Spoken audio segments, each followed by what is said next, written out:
All right, starting 7.3 here. This one should be a little bit shorter than 7.2, hopefully. Here we're going to be looking at some more of the properties of the Laplace transform. In the last section, we looked at a couple of properties. We looked at the linearity property, where you can add two functions inside the Laplace transform, or do them separately and then add the transformations together, and then we can pull constants out. But there's a few more theorems that we need to talk about here. So the first one, this doesn't really have a name to it, but if the Laplace transform, and then, just, I guess I'll write it out here.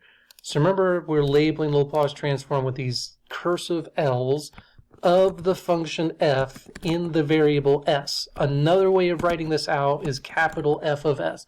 These are the same things here.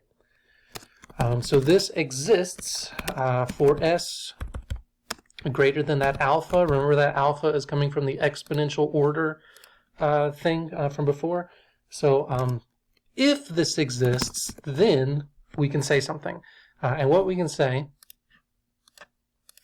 is that the Laplace transformation of e to this alpha t f of t of s.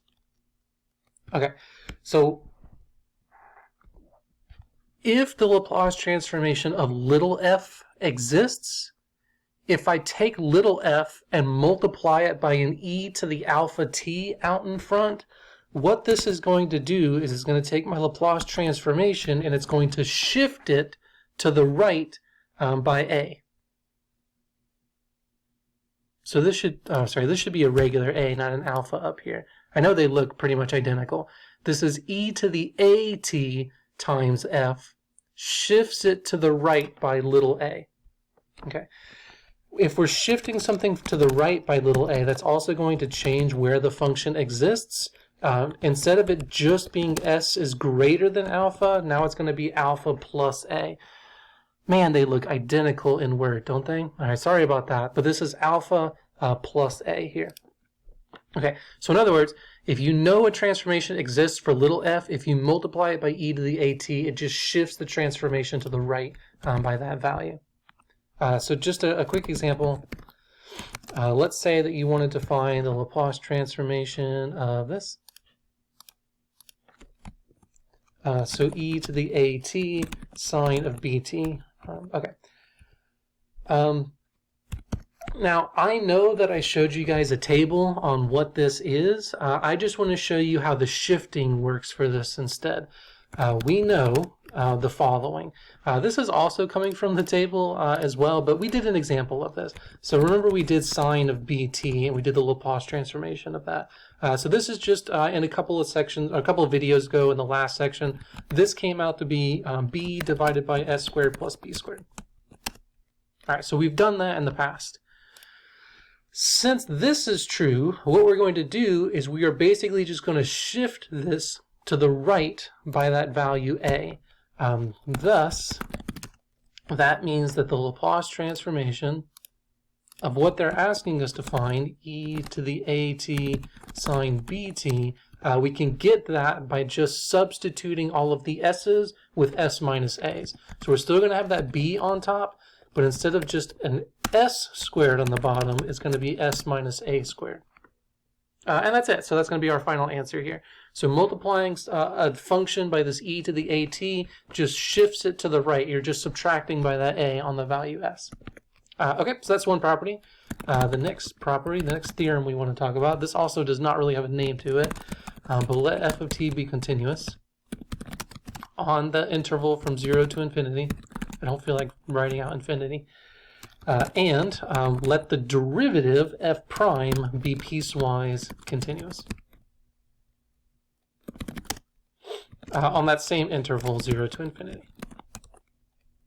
Okay, with both the function itself and the derivative of exponential order alpha. Okay, then for, and I'll start writing some stuff out here. So as long as f is greater than alpha, we have the following. This is where we're finally going to start kind of going into why we even need these Laplace transformations.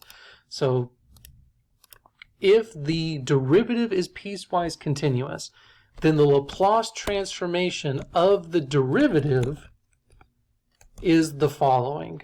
So there is a proof to this, and that proof has to do with integration by parts. It's in the book if you're super curious. I just don't really feel like writing it all out.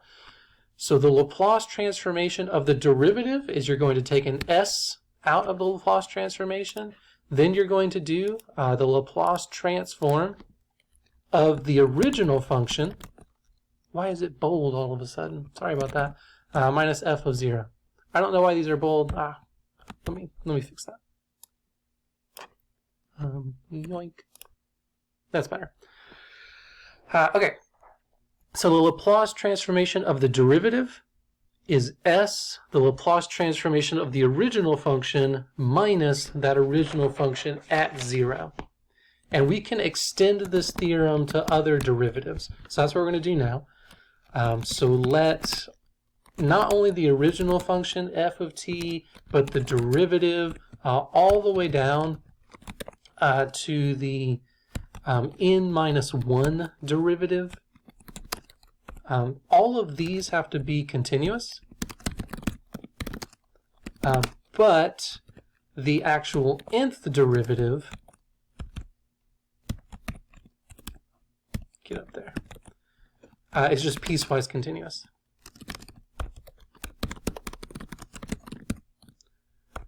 All right, so all of the derivatives are continuous except for the nth derivative is just piecewise continuous. Then we get the same kind of thing, but it's just going to keep going down and keep going down. So the Laplace transformation of the nth derivative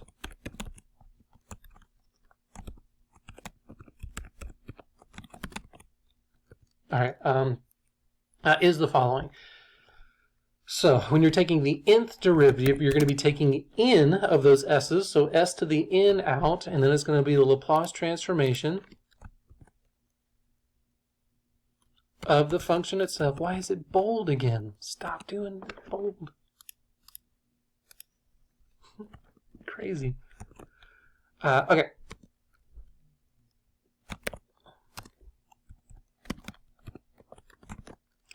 All right, so when you do the Laplace transformation of the nth derivative, it's going to be an s to the n out in front, the Laplace transformation of the original function minus s to the n minus 1, and then the Laplace transformation of f of 0. Oh, geez, sorry. I should be looking at my notes a little bit more carefully. Why are you bold? All right, there. All right, so s to the n, Laplace transformation of f of s minus s to the n minus 1 f of 0 minus s to the n minus 2. This is going to be the first derivative at 0 minus, and this goes all the way down to the n minus 1 derivative at 0. There's no s in front of this one. It's an s to the 0. So this formula is in the book, and again, I'm not going to prove where this formula is coming from. Just know that this is what happens. So when you take the Laplace transformation of the nth derivative, you're going to get this s to the n, the Laplace transformation of the original function, minus s to the n minus 1 f of 0, minus s to the n minus 2 f prime of 0, and then all the way down, all of these derivatives until you get to the f to the n minus 1 with an s to the 0 out in front. Okay. So just to kind of show you how you could use something like this, just a quick example, using the fact that, and we'll do kind of a simple one here. So let's say that the Laplace transformation, I guess we need to write it out. So this is one we've done already, right? The Laplace transformation of sine bt, and we already know the answer to this. This is going to be b divided by s squared plus b squared.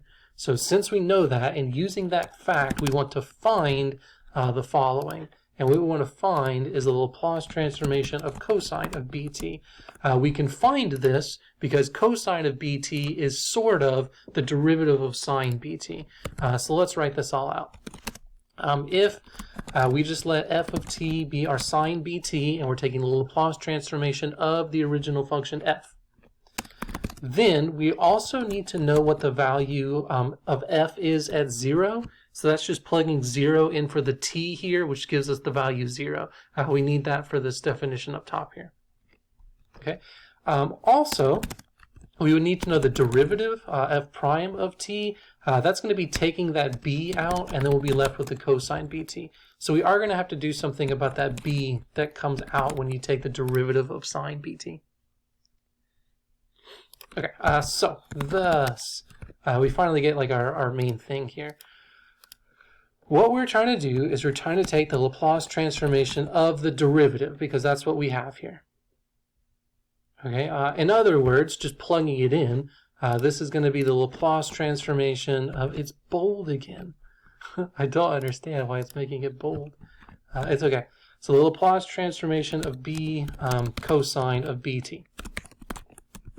Just the derivative that we had from right up here. Okay.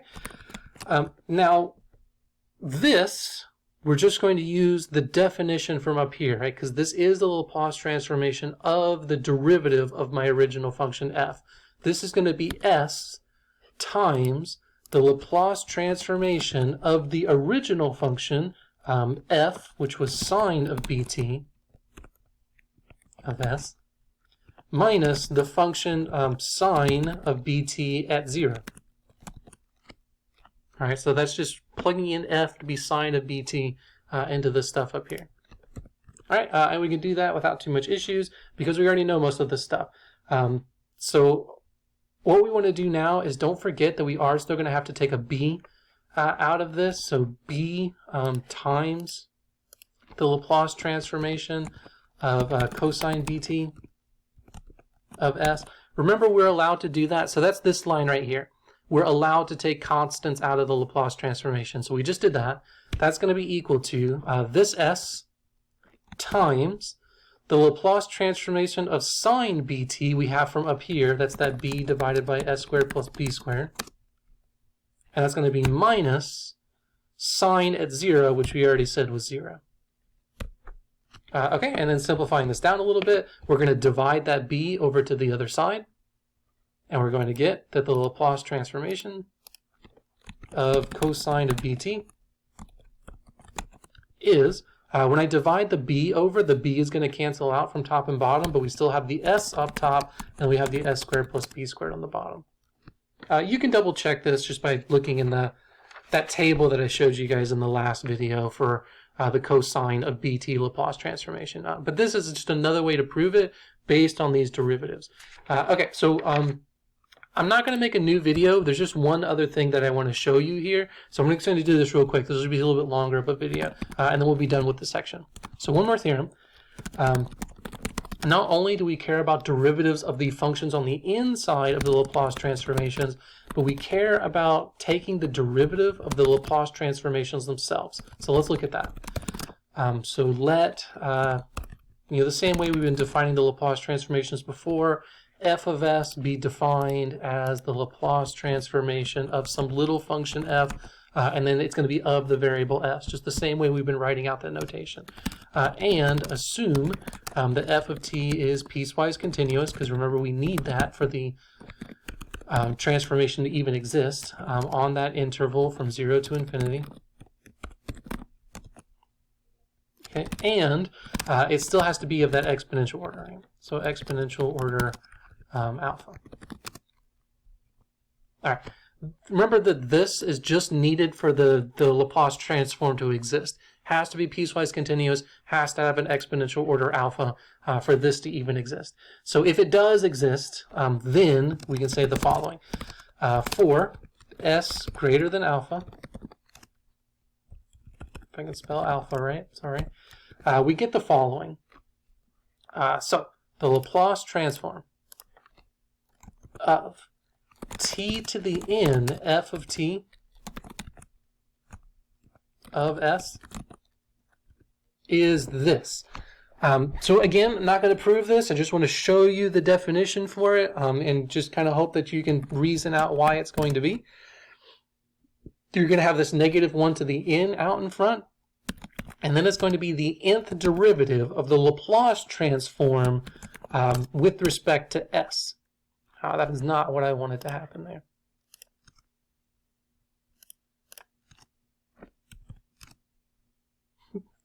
Still not what I wanted to happen. Get off of there. Let's see if that works. Ah, forget it. I'm going to rewrite it.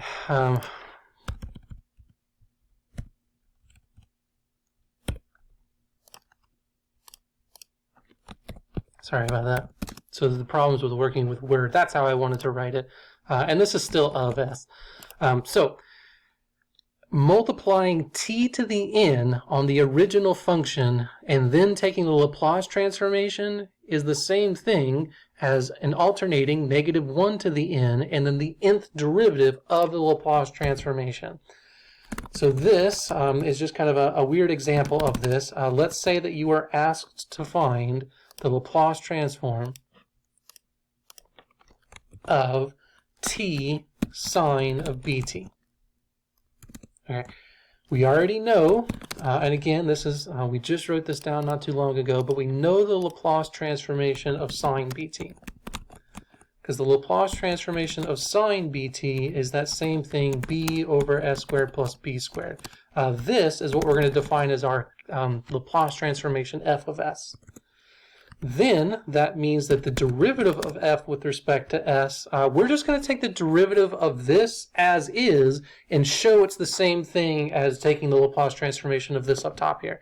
So we're taking the derivative of this with respect to s. There's no s's up top, so you can think of this as that b and then s squared plus b squared to the -1, and it's going to be a chain rule. So we're going to bring down that -1 and multiply it on the b. We're going to take the s squared plus b squared, and we're going to subtract 1 from the exponent to make that a -2, but then we also have to multiply by the derivative of the inside. So just a quick chain rule, and then cleaning this up, we're going to have a -2bs in the numerator, and then s squared plus b squared all squared in the denominator. Okay. So this is just directly taking the derivative of the Laplace transformation. But I want to show you that this is the same thing as the other way around, right? Or using the definition up here, I want to show you that this is going to get us the right answer for this thing. So thus, we're going to get that the Laplace transform of t sine of bt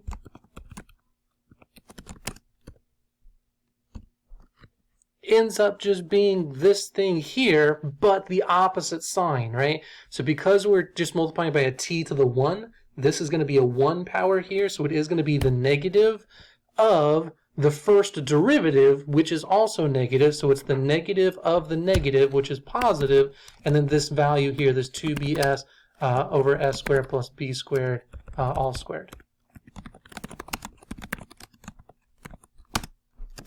Okay. Oh, why did that look so awful when I did that? Sorry. Oh, that's why.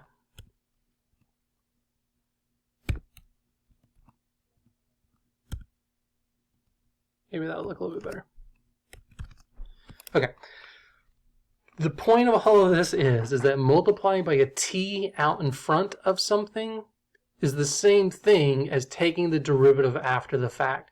So if that t is in the way, and it's something that's common, like here we have sine of bt, which we definitely know the Laplace transformation for, multiplying by a t out in front is the same thing as just taking the derivative of that Laplace transformation to whatever power that you're multiplying the t out in front. If this was a t squared, you'd have to do the second derivative here. If this was a t cubed, the third derivative here, and so on and so forth.